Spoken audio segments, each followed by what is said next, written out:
Hi, this is Dr. Rose John. And during this pandemic, everyone is complaining of flu. Kila mahali, kila mtu homa, niko na homa. But in your kitchen rack, we have medicinal properties that you can use to fight the flu, apart from the antibiotics you're getting from the hospital.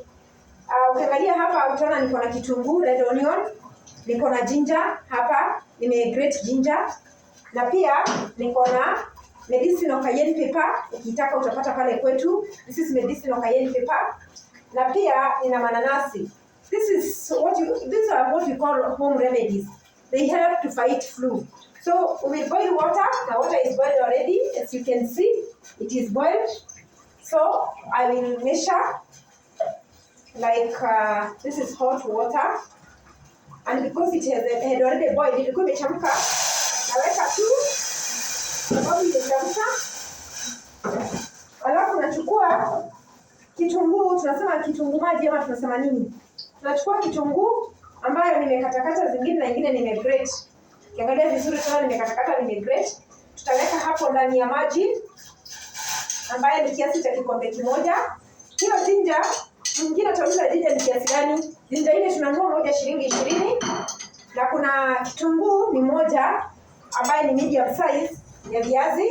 Pia tuko na kitu tunaita nanasi. Nanasi because of vitamin C ni nzuri sana ukiwa na homa. Kwa hivyo nakatakata nanasi, naweka kwa sufuria. Nikiweka maji kikombe kimoja. Nikiona yale maji ni madogo na vitu zangu zimezidi, ukiangalia kwa macho nitaongeza maji kikombe kingine kimoja. Kwa hivyo maji yaliyochemka ama kokota ndio utakayoyatumia, alafu unaweka. Nitangoja ichemke pamoja na dawa ama na viungo ambavyo nimechanganyisha kwa dakika 5.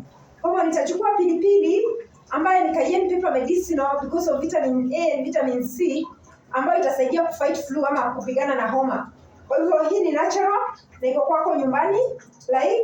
Nitatumia like half teaspoon. Na kumbuka pia ni catalyst, itasaidia hizi dawa zingine kufanya kazi haraka. Nitachanganya pamoja, alafu nitakoroga. Ukiwa na nafasi katakata mananasi iwe ndogo kabisa. Kwa mfano nina nanasi moja limebaki hapa. Nanasi ni kama ile ya shilingi 20 tunanunua pale sokoni. Unakatakata hayo mananasi, nimenunua mawili. Pieces mbili, I bought 2 pieces. So you get ginger, cayenne pepper, onion, medium size onion, and pineapple. So we use it to make cough syrup that will help us to fight with this pandemic and also to fight with flu and colds. Most of the people are suffering now and they don't know what to do. And if you want to fight flu well, avoid milk. Milk is mucus forming food and it's allergy forming food. So avoid animal milk. You can try plant-based milk, or you can do away with milk. Use black coffee or black tea, or use herbal teas for about 10 days. Avoid milk, and then you'll see that your flu is subsiding or it's even going. So this is how we do it. We let it boil for 5 minutes.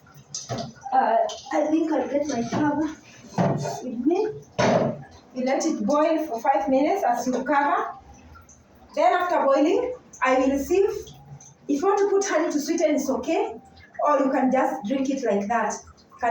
You can take a glass in the morning, glass lunchtime or evening. Ama unaweza kwa chupa yako ya maji, unakaa ukisip wakati unatembea, ili counteract the COVID-19 na pia homa ambayo kila mtu ako nayo. Na Mungu aweze kubariki. Thank you.